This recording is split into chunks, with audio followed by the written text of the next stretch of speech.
कार्यक्रम संवादवाणीमा हार्दिक स्वागत छ। म सुरेश आचार्य। युगवाणी मिडिया नेटवर्कको यो कार्यक्रममा हामी समसामयिक राजनीतिक आर्थिक तथा सामाजिक विषयवस्तुमा केन्द्रित रहेर संवाद गर्छौं।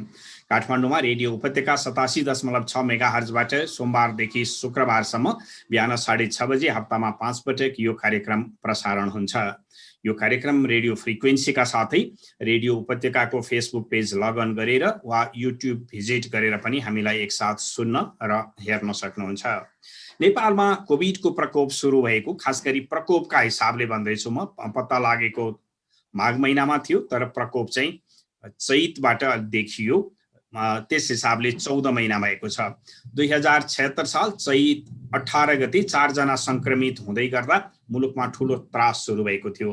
त्यसको ठिक 14 महिनामा यो संख्या दैनिक 9,500 सम्म पुगेर जेठ 18 सम्म आइपुग्दा यो 4,200 को हाराहारीमा देखिएको छ।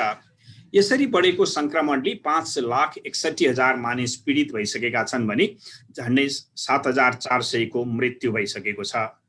पहिलो चरणको संक्रमणमा अधिकतम 5,700 सम्म संक्रमित भएका थिए एक दिनमा, तर पछिल्लो पटक लगातार 1 महिनाभन्दा बढी समय दैनिक 9,000 को हाराहारीमा संक्रमित भेटिँदै गरेका छन्।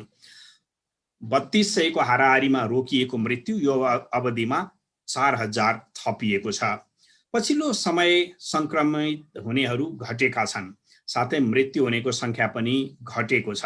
के अब कोरोना शान्त हुन लागेको हो? नागरिकहरू राज्यको निषेधाज्ञाबाट मुक्त हुने अवस्था आउन लागेको हो, वा यो केही समय शान्तिको तयारी हो र फेरि आकस्मिक रूपमा यो बढ्न पनि सक्छ? यी विषयमा केन्द्रित रहेर आज हामी संवाद गर्दैछौँ र संवादमा आज हामीसँग हुनुहुन्छ त्रिभुवन विश्वविद्यालय महाराजगञ्ज शिक्षण अस्पतालका सहायक सहप्राध्यापक डाक्टर रञ्जित शाह। कार्यक्रममा यहाँलाई हार्दिक स्वागत छ। हजुर, नमस्ते सबैलाई। मैले अलिकति ब्याकग्राउन्ड बताएँ डाक्टर साहब, र यो सबै बताउँदै गर्दाखेरि पछिल्लो समय जुन संक्रमित हुनेहरूको संख्या घटेको, मृत्यु हुनेको संख्या घटेको देखिएको छ नि, यो चाहिँ अब संक्रमण कम हुँदै गएको हो वा हाम्रो परीक्षण कम भएर नम्बर चाहिँ घटेको हो, रेसियो चाहिँ यथावत छ? साँच्चै भन्ने हो भने त रेसियो अहिले पनि यथावतै देखिन्छ, किनभने पहिला चाहिँ परीक्षण हाम्रो 20,000 22,000 को हाराहारीमा हुँदाखेरि 9,000 जति पोजिटिभ आउँथ्यो भन्दाखेरि अहिले हिजो अस्तिको कुरा गर्दाखेरि 14,000 को हाराहारीमा हामीले टेस्ट गर्दाखेरि 4,000 पोजिटिभ आएको छ।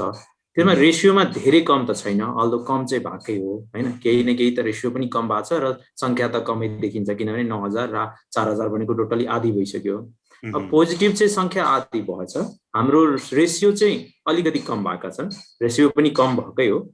तर कुरो के बुझ्नुपर्छ भन्दा नि कुनै पनि ठाउँमा जब हामीले लकडाउन सुरु गर्छौं, लकडाउन सुरु गरिसकेपछि इनिसियल 2 हप्ता चाहिँ पहिला जे छ त्यस्तै नै हुन्छ, महामारीलाई केही फरक पर्दैन। 2 हप्ता पछिको लकडाउन पछि बल्ल चाहिँ त्यसले चाहिँ असर देखाउन थाल्छ, किनभने मान्छेहरू चाहिँ मोबिलिटी कम हुन्छ। मान्छेको मोबिलिटी कम हुने बित्तिकै त्यो संख्या, संक्रमित संख्याहरू कम हुँदै जान्छन्, किनभने एकले अर्कालाई कम सार्ने हुन्छ। अब अहिलेको अवस्थामा के छ भन्दाखेरि पहिलाको जुन स्ट्रेनहरू थियो, जुन भाइरसको जुन प्रवृत्ति भन्छौँ, त्यो पहिलाको जुन हामीले वुहान स्ट्रेन भन्यौँ र पछिल्लो 4 महिना अगाडि चाहिँ हाम्रो देशमा चाहिँ 3 जना युकेबाट, बेलायतबाट फर्केला युके भेरिएन्ट पनि लिएर आउनुभयो। त्यो पनि पहिलाको भाइरसभन्दा अलिकति खतरनाकै थियो र त्यो भन्दा चाहिँ अहिलेको इन्डियन भेरिएन्ट जुन चाहिँ भारतीय हामी भेरिएन्ट भन्छौँ, जसको नाम, जसलाई चाहिँ साइन्टिफिक टर्ममा चाहिँ B.1.617.2, जसलाई चाहिँ WHO ले पनि भेरिएन्ट अफ कन्सर्न के भनेको छ भन्दा WHO ले 3 खाले डिभाइड गरेको छ। एउटा चाहिँ भेरिएन्ट अफ इन्ट्रेस्ट, एउटा भेरिएन्ट अफ कन्सर्न र एउटा भेरिएन्ट अफ हाई कन्सिक्वेन्सेस भनेर। यो के भन्न, यो नाम चाहिँ के दिएको भन्दाखेरि यस्तो प्रवृत्तिको भाइरस जसको सिक्वेन्सिङ गर्दा यस्तो देखिन्छ भने त्यो चाहिँ समाजमा फैलिने बढी रेट हुन्छ र त्यसले चाहिँ मान्छेको ज्यान पनि बढी लिन्छ भन्ने कुरा बुझिन्छ। त्यो भेरिएन्ट अफ कन्सर्न दुवै युके भेरिएन्ट र इन्डियन भेरिएन्ट दुवैलाई राखिएको छ र त्यो दुवै नेपालमा देखिएको छ। हामीले चाहिँ सिक्वेन्सिङ गरेको जति पनि भाइरसहरू हामीले पठायौँ हङकङ, त्यो मध्ये टेस्ट गर्दाखेरि हामीलाई चाहिँ युके भेरिएन्ट र इन्डियन भेरिएन्ट देखिएको छ।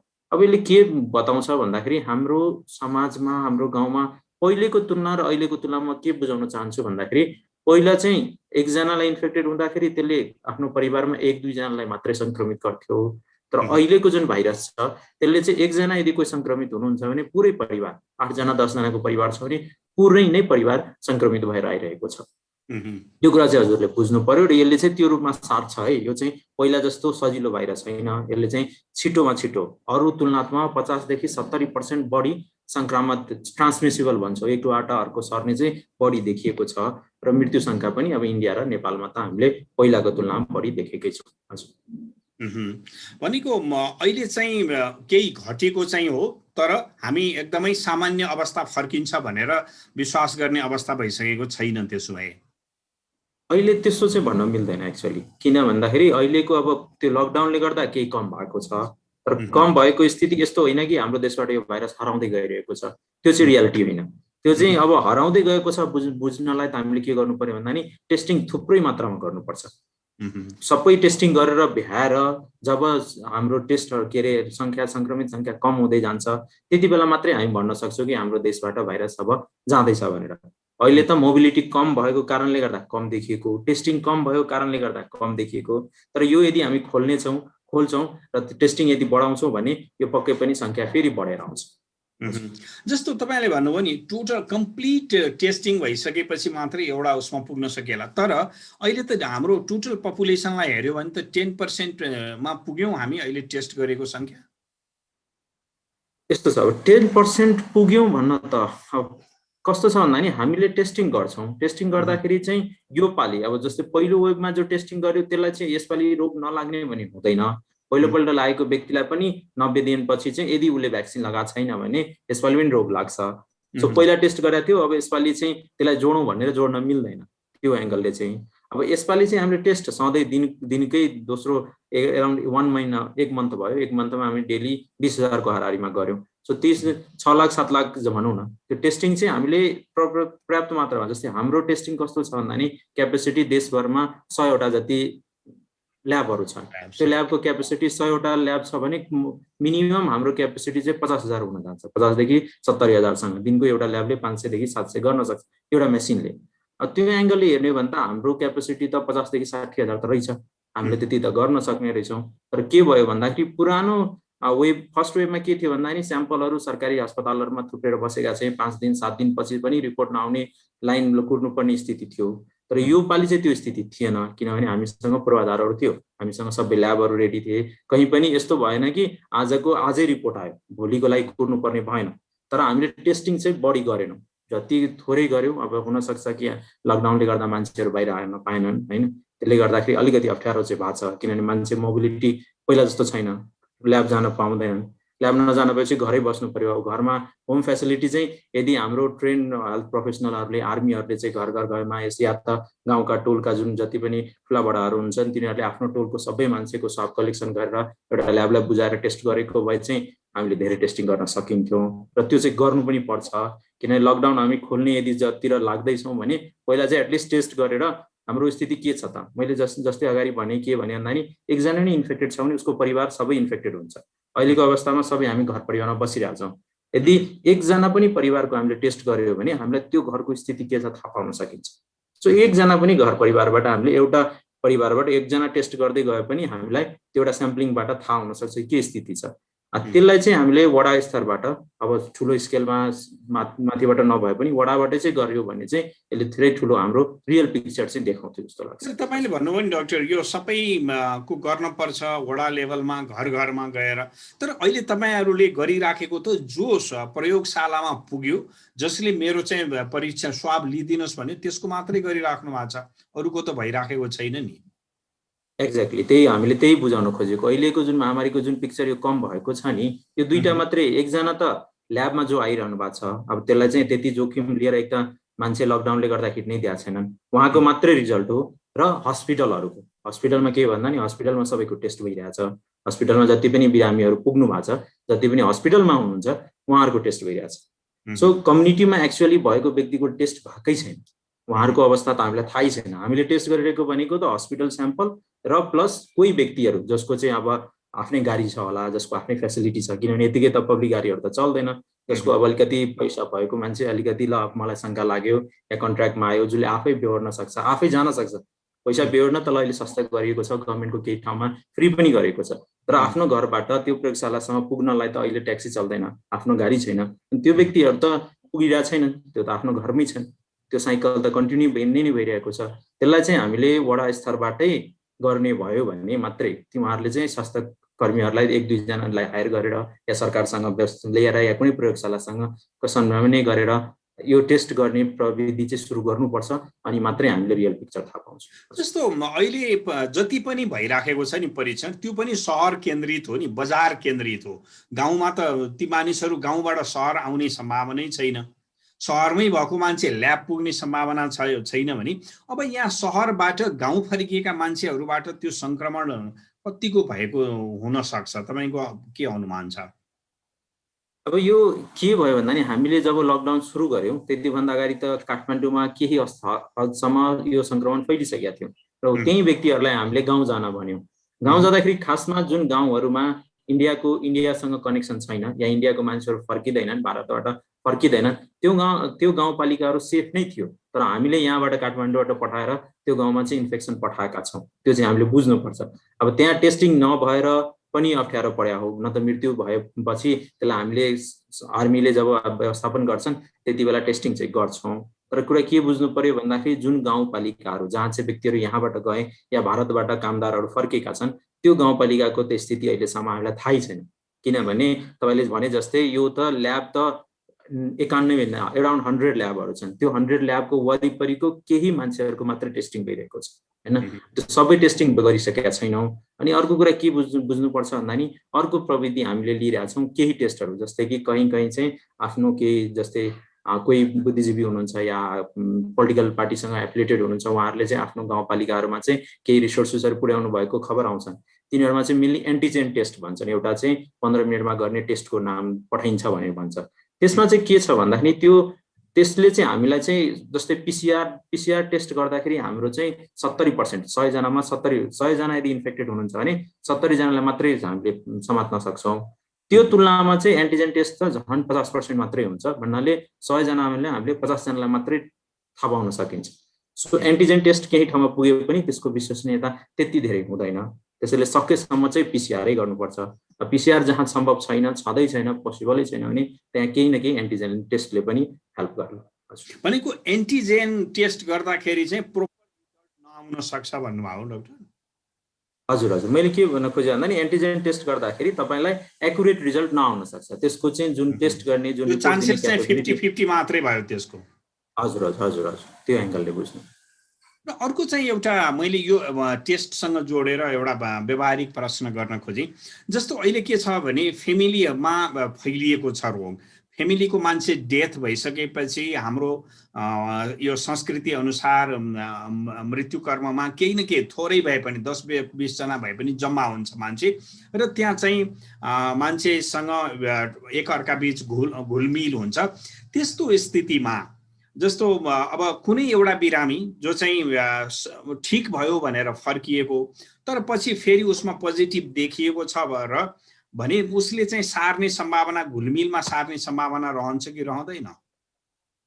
यदि कोही व्यक्ति चाहिँ 14 दिन पार गरिसक्यो, सपोज मलाई लक्षण देखियो आज देखबाट देखियो र मेरो 14 दिन चाहिँ पार भइसक्यो भने म अब टेस्ट गर्दा निको भइसकेको छु र फेरि पनि यदि पोजिटिभ आउँछ भने कहिलेकाहीँ कस्तो हुन्छ भन्दा नि 14 दिनमा हामीले टेस्ट गर्यौं, त्यसबाट नेगेटिभ आउँछ अनि केही दिनपछि फेरि चाहिँ पोजिटिभ आउँछ। त्यो चाहिँ पोजिटिभ आउने भनेको त्यो मरेको भाइरसहरू, डेड भाइरसहरू, हाम्रो शरीरबाट चाहिँ एकपल्ट त जिउँदै भाइरस थियो, त्यसले गर्दा हामीले आक्रमण गर्यौं, हाम्रो लडाई भयो, हामीले जित्यौं। जित्दाखेरि त्यो शरीरबाट त अब निस्किनु पर्छ, त्यो निस्किने क्रम चाहिँ घाँटीहरूबाटै सिक्रेसनहरूबाटै निस्किने हुँदाखेरि त्यो मृत्यु भएको भाइरस, डेड भाइरसहरू हो, त्यसले तपाईलाई सार्दैन, कसैले कसैलाई सार्दैन। सो कोही व्यक्ति यदि इन्फेक्टेड भएर इम्प्रुभ भइसक्नु भएको छ भने र 14 दिनभन्दा बढी नै उहाँ आइसोलेसनमा बसिसक्नु भएको छ भने उहाँसँग डराउनु भएन, उहाँले तपाईलाई सार्दैन। तर सिटी भ्यालु चाहिँ फेरि सिटी भ्यालु चाहिँ बिलो 24 भयो भने चान्सेस के हुन्छ? सिटी भ्यालु सर यस्तो छ कि सिटी भ्यालुमा हाम्रो कस्तो हुन्छ भने डेड भाइरसको यदि हेर्नु हामीले पिसिआरमा के गर्छौँ भन्दा नि भाइरसको जिन हेर्छौँ, जिन छ भने पोजिटिभ, जिन छैन भने नेगेटिभ। त्यो मृत्यु त्यो लाइभ भाइरस हो, डेड भाइरस हो, हामीले छुट्याउँदैनौँ। अब प्रब्लम के हुन्छ भन्दा नि कहिलेकाहीँ डेड भाइरसको पनि लोड यदि धेरै छ भने हामीले एउटा स्वाब हाल्ने हो, स्वाबमा पिकअप धेरै भयो भने सिटी भ्यालु कम आउन सक्छ। तर कुरो के बुझ्नु पर्यो भने सम्भवतः जो चाहिँ डेड भाइरसहरू हो तिनीहरूको सिटी भ्यालु अभियसली धेरै जसो केसमा एउटा दुईटा अपवाद होला, तर धेरै जसो केसमा चाहिँ 30-32 को माथि नै हुन्छ, यानि कि 33, 34, 33, 34, 32 त्यस्तो लेभलको हुन्छ। अर्को एउटा डाक्टरले अघि प्रसङ्ग उठाउनु भएको थियो भ्याक्सिन दिएको र नदिएको व्यक्तिको कुरा। भ्याक्सिनको अब यो त खासमा विश्वभरि नै परीक्षणकै अवस्थामा हो नि, पहिलोचोटि लगाइएको छ है, पहिलो डोज दोस्रो डोज जसले लिए पनि। अब यसको विश्वसनीयता जस्तो यो लगाएपछि ट्रान्समिट हुने चान्सेस जसरी 70% भनियो कोभिसिल्डको, त्यो चान्सेस हामी विश्वास गर्न सक्छौँ? कोभिडसिल्ड माथि विश्वास चाहिँ गर्नुपर्छ जस्तो लागिरहेछ, किनभने हामीले अरूको डाटा, अरू देशको डाटा र इभन हाम्रै देशमा हेर्ने हो भने जति पनि हामीले फ्रन्ट लाइनरलाई कोभिडसिल्ड लगायौँ उहाँ मध्ये केही व्यक्तिहरू मात्रै इन्फेक्सियस भएका छन्, तर त्योमा पनि उहाँ केही सिरियस लक्षणहरू देखिएको छैन। भन्नाले के बुझ्यो भन्दाखेरि भ्याक्सिनले चाहिँ काम गर्दो रहेछ, काम गरिरहेको छ। इभन म पनि भ्याक्सिनेटेड भएको हुनाले हामी काम गर्न जान्छौँ, तर अहिले यो जुन जति सङ्क्रमण यो सेकेन्ड वेभ छ त्यसमा चाहिँ इन्फेक्टेड भइरहेको छैन। त्यसले के बुझाउनु पर्यो भन्दा नि भ्याक्सिनले चाहिँ काम गरिरहेको छ। कसैलाई इन्फेक्सन भए पनि यसले चाहिँ ज्यानै लिँदैन, भ्याक्सिनेटेड पिपलहरूलाई सामान्य लक्षण देखेर निको भइरहेका छन्। सो त्यस्तो कुराले गर्दाखेरि चाहिँ हामीले भ्याक्सिन चाहिँ लगाएको धेरै नै राम्रो कदम थियो भनौँ, र अहिले पनि चाहिँ भ्याक्सिनेसन प्रोग्रामलाई क्याम्पेनलाई चाहिँ अगाडि बढाउनुपर्छ जस्तो लाग्छ। एउटा यसमा मैले के जोडेँ भन्दाखेरि भ्याक्सिनेटेड पिपलको भित्र चाहिँ इम्युनिटी हुन्छ, एन्टिबडी बनेर उसले भाइरससँग लड्छ, तर त्यो भित्र छिर्नलाई भाइरस चाहिँ छिर्छ। जस्तै मैले मास्क लगाइन भने म भित्र भाइरस छिर्छ, तर एन्टिबडीले त्यसलाई जितेर भएर म सिरियस हुँदिनँ या मेरो ज्यान जाँदैन। तर त्यो भाइरस जुन मेरो शरीरभित्र छ, यदि मैले मास्क लगाइन भने मैले अरूलाई चाहिँ सार्न सक्छु। त्यसैले चाहिँ मास्क लगाउनु नै पर्ने भयो देखियो, किनभने मलाई केही नगरे पनि मैले चाहिँ यो भाइरस अरूलाई जसले चाहिँ भ्याक्सिन लगाएको छैन, जो चाहिँ नर्मल हुन्छ उहाँलाई सार्न सक्ने भयो या आफ्नो घर परिवारमा सार्न सक्ने भयो। त्यसले गर्दाखेरि चाहिँ मास्क चाहिँ अनिवार्य नै हुने भयो। अर्को भ्याक्सिनको जुन ग्यापको कुरा छ नि, जस्तो म यो प्रश्न कहाँ जोड्न खोजेँ भने सरकारले अहिले पहिलो चरणमा जो ज्येष्ठ नागरिकहरूलाई लगायो कोभिसिल्डको भ्याक्सिन लगायो, उहाँहरूले चाहिँ वैशाखको फर्स्ट विकमा लगाउने भनेर सरकारले टार्गेट गरेको थियो। तर त्यो बिचमा भ्याक्सिन लगाउन नपाएर अहिले हामी जेठको लास्ट विकमा आइपुग्न थालेका छौँ। अब यो अहिले त्यो कोभिसिल्ड पाइने नपाइने कुराको अहिले पनि निश्चित हुन सकेका छैन। एक त अर्को भ्याक्सिन लगाउन मिल्छ कि मिल्दैन, नभए त्यही भ्याक्सिन लगाउने हो भने यत्रो लामो ग्याप राखेर लगाउँदाखेरि त्यसको इफेक्टिभनेस चाहिँ कति रहला? अब यस्तो छ, हाम्रो स्टडीहरू केही भएका छन्। स्टडीहरूले के देखाउँछ भन्दाखेरि सकेसम्म चाहिँ 1 महिनामा लगाएको ठिकै हुन्छ। 3 महिनापछि लगाउँदा पनि प्रोटेक्सन रेट देखेकै छ। इभन केसम्म देखिएको छ भन्दाखेरि यदि सिङ्गल डोज मात्रै कसरी लगाएका छन् भने सङ्क्रमित हुनबाट चाहिँ बचाउँदैन धेरै जसो, तर मृत्यु हुने सङ्ख्या चाहिँ 80% भन्दा कम हुन्छ। भन्नाले सिङ्गल डोजले पनि हाम्रो मृत्यु हुने सङ्ख्यालाई चाहिँ घटाउँदो रहेछ। सो सिङ्गल डोजले पनि काम चाहिँ गरेकै छ, तर त्यही हो कि जुन प्रपर प्रोटेक्सन हुनलाई चाहिँ डबल डोज लगाउनै पर्छ। अब हामीले के बुझ्नु पर्यो भन्दाखेरि कोभिडसिल्ड आउने चाहिँ इन्डिया भारतबाट हो। भारत हामीले देखेको छौँ कि उहाँको अवस्था कति क्राइसिस भइरहेछ।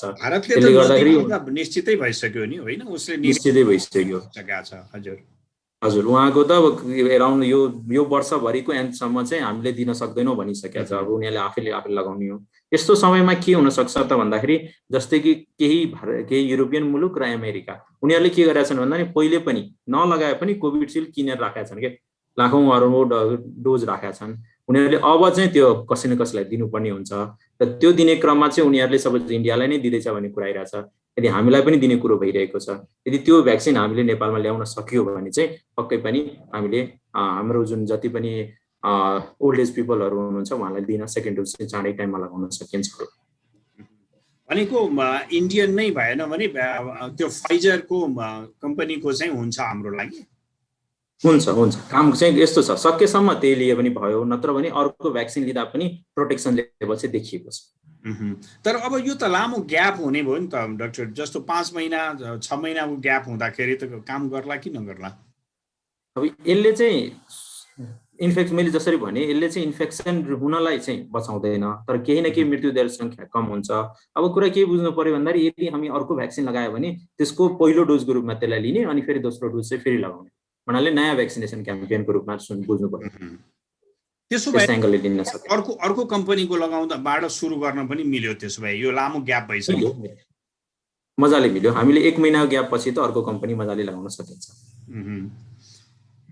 अनि अब जस्तो जुन ढङ्गबाट अहिले भ्याक्सिनेसनको क्याम्पेन सुरु भएको छ, एउटा अलिकति पोलिटिक्स जोडेर कुरा गरेँ मैले, प्रधानमन्त्रीले के गर्नुभएको छ भने उहाँले इलेक्सन घोषणा गर्नुभएको छ कार्तिकको लास्ट विकमा, र त्यो भित्र चाहिँ हामी सबैलाई भ्याक्सिन दिन्छौँ भनिराख्नु भएको छ। सम्भव छ नेपालको पर्सपेक्टिभमा त्यो कति सम्भव कुरा हो, कति पोलिटिकल स्लोगन हो यो? अब यस्तो हुन्छ, पोलिटिकली नै एउटा एजेन्डा जस्तो देखियो अहिलेको के अरे अहिलेको परिप्रेक्ष्य हेर्दाखेरि। हामीलाई एक त भ्याक्सिन छैन, भ्याक्सिन हामीले बनाउने होइन, अरू देशबाट ल्याउने हो। अरू देशबाट ल्याउनलाई पनि सबै देशका जति पनि कम्पनीहरू छन् अरू देशलाई नै फिक्स भइसकेको छ कि मलाई दिनुपर्ने। त्यो बिचमा चाहिँ नेपाललाई चाहिँ दिनलाई केही डोज चाहिँ आउला। अहिले हाम्रो राष्ट्रपतिज्यूले पहल गर्दै हुनुहुन्छ र केही चाइनाबाट केही रसियाबाट आउँछन्, तर सबैलाई चाहिँ लगाउन सक्छु भन्ने कुरा चाहिँ पोसिबल मैले देखिनँ 2-3 महिनामा। त्यसको लागि त टाइम धेरै लाग्छ, हामीलाई चाहिँ 1-2 वर्षै लाग्छ, किनभने यो धेरै नै ठुलो पपुलेसनलाई म्यानेज गर्न त धेरै नै ठुलो भ्याक्सिन चाहियो। फेरि एक डोजले भएन, दोस्रो डोज पनि लगाउनु पर्यो, त्यसलाई ल्याएर स्टोर गर्नु पर्यो, त्यसलाई फेरि हामी डिप्लोय गर्नु पर्यो। त्यो 2-3 महिनामा चाहिँ सबैलाई लगाउन सकिँदैन। तर केही जस्तै 10 लाख यदि चाइनाबाट आयो, 10 लाख हाम्रो रसियाबाट आयो भने त्यो 10 लाख भनेको 5-5 लाख भनौँ न, अझै 10-20 लाख मान्छेलाई चाहिँ हामीले भ्याक्सिनेसन गर्न चाहिँ सक्छौँ। त्यो त सकिन्छ। भनेको टोटल पपुलेसनमा लगाउने कुरा चाहिँ 2-3 वर्ष नभई सम्भव कुरा होइन यो। 2 वर्ष एटलिस्ट 2022 को एन्डसम्म सकिन्छ यदि हामीले अहिलेदेखि पुरै गृह कार्य गरेर राम्ररी त्यसमा लाग्यो भने चाहिँ। अब एउटा तपाईले 2टा डोज लगाउनु भयो भ्याक्सिनको, यसले कति समयसम्म काम गर्छ? यो त फर एभर त पक्का हुँदैन। हजुर, अहिलेसम्म अब कस्तो देखिएको छ भने सबै साइन्टिस्टले के भनिरहेको छन् भन्दा नि 1 वर्षसम्म चाहिँ यसको प्रभाव रहन्छ र त्यसपछि चाहिँ घटेर आउँछ। यदि सपोज मैले भ्याक्सिन लगाएको छु र मलाई भाइरस चाहिँ इन्फेक्सन भइरहेको छ सानो डोजमा भने त्यसले चाहिँ अलिकति इम्युनिटी प्रोलङ गर्दाउँछ, नत्र भने अराउन्ड 1 इयरसम्म प्रोटेक्सन दिन्छ भनेर अहिलेसम्म स्टडी भएको छ। तर कुरा के बुझ्नु पर्यो भन्दा नि यो लामो पनि दिन सक्छ, किनभने हामीसँग 1 वर्ष यो भ्याक्सिन लगाएको 1 वर्ष बितेकै छैन। 1 वर्ष बितेपछि बल्ल कि हामीलाई त्यसपछि इन्फेक्सन हुन देख्न थालेपछि भ्याक्सिन काम गर्दो रहेन चाहिँ 1 वर्षपछि भन्ने कुरा आउँछ। त्यो स्टडी हुन बाँकी छ, तर हामीले एउटा अनुमान लगाउन सक्छौँ कि 1 वर्ष जस्तै इन्फ्लुएन्जा भाइरसहरू छ त्यो चाहिँ 1 वर्षैमा हामीले दिनुपर्ने भएको हुनाले यो पनि वर्षै पछि दिनुपर्ने अवस्था आउन सक्छ। अब जस्तो नेपालमा अब सेकेन्ड भेरिएन्टको प्रकोप चलिरहेको छ भनेको छौँ, थर्ड भेरिएन्टको पनि केही बिरामीहरू फेला पर्यो भनेर पनि आइराखेको छ। वुहानबाट यो रोग सुरु हुँदै गर्दाखेरि जुन रूपमा यो देखिएको थियो यसले 1000 टाइम्स यसको आफ्नो स्वरूप परिवर्तन गर्यो भनेर पनि आइराखेको छ। यसो हुँदाखेरि अब हामी बिस्तारै यो कम भएर जाला कि नयाँ भेरिएन्टसँग जुझ्नुपर्ने अवस्थातिर हामी जान्छौँ? यो चाहिँ टोटली कस्तो हुन्छ भन्दाखेरि अब नयाँ भेरिएन्टहरू जस्तै हिजो अस्ति नै भियतनाममा एउटा नयाँ इन्डियन युके भेरिएन्ट देखियो भनेर कुरा गरेका छन्। यो नयाँ यो आरएनए भाइरस भएको हुनाले यसको चाहिँ म्युटेसन भइरहेको हुन्छ, त्यसको स्केलले यसको प्रवृत्ति यसको स्वरूप चाहिँ चेन्ज भइरहेको हुन्छ। अब यो चेन्ज चाहिँ एकदमै सिग्निफिकेन्ट भयो भने चाहिँ हामीलाई फेरि चाहिँ अप्ठ्यारो आउने त छँदैछ। अब यो टोटली डिपेन्ड गर्छ हाम्रो छिमेकी मुलुकहरू र हाम्रो ट्राभलमा। नेपालभित्रै त्यो भाइरस छैन, यो पक्कै पनि बाहिरबाट फेरि अर्को भेरिएन्ट जस्तै इन्डियाबाट आयो, यो पनि फेरि अरू ठाउँबाटै आउने हो। अब त्यसलाई चाहिँ अरू देशबाट कसरी हामीले चाहिँ ट्राभल रेस्ट्रिक्सन गर्छौँ र त्यसलाई कसरी स्क्रिनिङ गरेर मात्रै भित्र्याउने काम गर्छौँ भन्ने कुरामा डिपेन्ड गर्छ। यदि हामीले प्रपर स्क्रिनिङ जुन इन्ट्री बोर्डहरूमा चाहिँ गर्न सक्यो भने सायद हामीलाई नअप्ठ्यारो पर्ला, नत्र भने चाहिँ अब तेस्रो वेभ चाहिँ आउने देखिन्छ। र तेस्रो वेभमा चाहिँ मेनली कस्तो छ भने जो बच्चाहरूलाई किन बढी कुरा गरिएको छ भन्दा नि बच्चाको लागि भ्याक्सिन बनेको छैन, तिनीहरू भ्याक्सिनेटेड गर्न सके, भ्याक्सिन बने पनि अहिले बच्चाको लागि चाहिँ एलाउ नै गरेको छैन। सो त्यो टोटल बच्चा ग्रुप जति पनि छन् बालबालिकाहरू सबै अनभ्याक्सिनेटेड छन्। त्यो ग्रुप चाहिँ एकदमै रिस्कमा बस्छ, किनभने जति हामीले भ्याक्सिन लगायौँ त्यो चाहिँ अब एउटा प्रोटेक्सन केही छ, तर बालबालिकाहरूले त भ्याक्सिनै बनेको छैन। भ्याक्सिन नबनेको हुनाले अबको आउने वेभहरू चाहिँ बच्चाहरूलाई चाहिँ बढी इफेक्ट हुन्छ भन्ने कुरा चाहिँ हाम्रो साइन्टिस्टहरूमा यो कुराहरू धेरै नै अहिले चर्चा चलिरहेको छ। तर बच्चाहरूमा चाहिँ अरूको तुलनामा इम्युनिटी बढी हुन्छ भनेर नै हामीले बच्चालाई त्यति धेरै केयर नगरे होइन अहिले, भ्याक्सिनको कुरा होस् अथवा अरू विषयमा पनि? होइन, भ्याक्सिन चाहिँ बच्चाहरूमा चाहिँ गएर साइड इफेक्ट बढी हुन सक्छ र बच्चाहरू धेरै नमरेको हुनाले, उहाँहरूको बच्चाहरूको भेरी सिरियस नभएको हुनाले, धेरै मृत्यु नभएको हुनाले हामीले त्यसलाई त्यति केयर गरेनौँ। तर कस्तो छ भने जति म्युटेसन हुँदै जान्छ नि त्यति के हुन्छ भने हाम्रो लङ्स फोक्सोको चाहिँ तल्लो पार्टमा यसको भाइरसको रिसेप्टर हुन्छ, त्यो एसी रिसेप्टर 2 भन्छौँ। त्यो कस्तो भइरहेछ भने जति भाइरस म्युटेसन भयो त्यति उसँग चाहिँ टाँसिने क्यापेसिटी बढ्दै गएको छ। अब बच्चामा त्यो रिसेप्टर कम हुन्छ, अब भाइरसको त्यो म्युटेसन भएर आयो भने त्यो जति कम भए पनि बच्चालाई इन्फेक्ट गराउन देखिन्छ र त्यो इन्फेक्सन भइसकेपछि बच्चाहरू सिरियस हुन थाल्छन्। त्यसैले गर्दाखेरि यो जति नयाँ भेरिएन्टहरू छन् नि, जति चेन्ज भयो त्यति नै अब बच्चाहरूलाई चाहिँ इफेक्ट गर्न सक्छ भन्ने एउटा अनुमान गरिएको छ। जस्तो तपाईले अघि यो भियतनामको भाइरसको कुरा गर्नुभयो, त्यसको बारेमा एउटा चिनिया न्युज एजेन्सी सिन्वाले एउटा समाचार दियो, यो चाहिँ हावाबाट पनि सर्छ। यो तपाईले त्यसको अलि डिटेल स्टडी गर्नुभयो होला, के हो बताइदिनुस् न यो। अब भन्न त उनीहरूले क्लेम गरेका छन् हैन, क्लेम चाहिँ अब गर्दाखेरि हावाबाट सर्छ भनेका छन्। हावाबाट सर्न त्यसलाई चाहिँ के क्लियर गरिएको छैन भन्दाखेरि बाहिर कि भित्र, रुम भित्र सर्न चाहिँ सर्छ, किनभने रुम भित्र त एउटा क्लोज स्पेस हुन्छ। म यहाँ छु भने मैले हाच्छिउँ गरेँ या खुकेँ भने त्यो अर्को कुनामा जान सक्छ। पहिला जस्तो चाहिँ 2 मिटरको दूरी मेन्टेन गर्यो भने सर्दैन भन्ने कुरा चाहिँ यो नयाँ भेरिएन्टमा लागू हुँदैन उनीहरूले क्लेम गरे अनुसार। तर अब बाहिर फेरि त्यो लागू हुँदैन, बाहिर चाहिँ डाइल्युट भइहाल्छ र त्यो चाहिँ हामीलाई सर्दैन। तर भित्रको जुन जस्तै रुममा छौँ, हस्पिटलमा काम गरिरहेछौँ, हस्पिटल त एउटा क्लोज स्पेस हो, त्यहाँ एउटा पनि बिरामी छ भने त्यसले अरू बिरामीलाई या डक्टरहरूलाई जो इन्फेक्टेड छैन, जसले प्रोटेक्सन यदि लगाएको छैन भने तिनीहरू चाहिँ सर्ने, तिनीहरूलाई चाहिँ इन्फेक्सन हुने चाहिँ चान्स चाहिँ बढी छ यो भेरिएन्टमा भन्ने कुरा गरिएको छ। भनेको बाहिर ओपन स्पेसमा बस्दैमा सर्छ भन्ने होइन यो। हजुर, तर त्यो क्लियरली उनीहरूले गरेका छैनन् के, उनीहरूले चाहिँ रिलिज गर्यो, उनीहरूको गभर्मेन्टले चाहिँ यस्तो देखिया छ, हाम्रोमा चाहिँ हावाबाट सर्छ भनेका छन्। उनीहरूले के चाहिँ भन्दैन भन्दा नि क्लोज स्पेस हो कि ओपन स्पेस हो, त्यसको लागि चाहिँ उनीहरूले फेरि चाहिँ सिक्वेन्सिङ गरेर रिलिज गर्छन्। त्यसपछि फर्दर अरू उनीहरूले कुरा निकाल्यो भने अनि बल्ल हामीले थाहा पाउन सक्छौँ। अहिले यो नै हो भन्ने कुरा चाहिँ हामीले अहिले भन्न गाह्रो नै छ।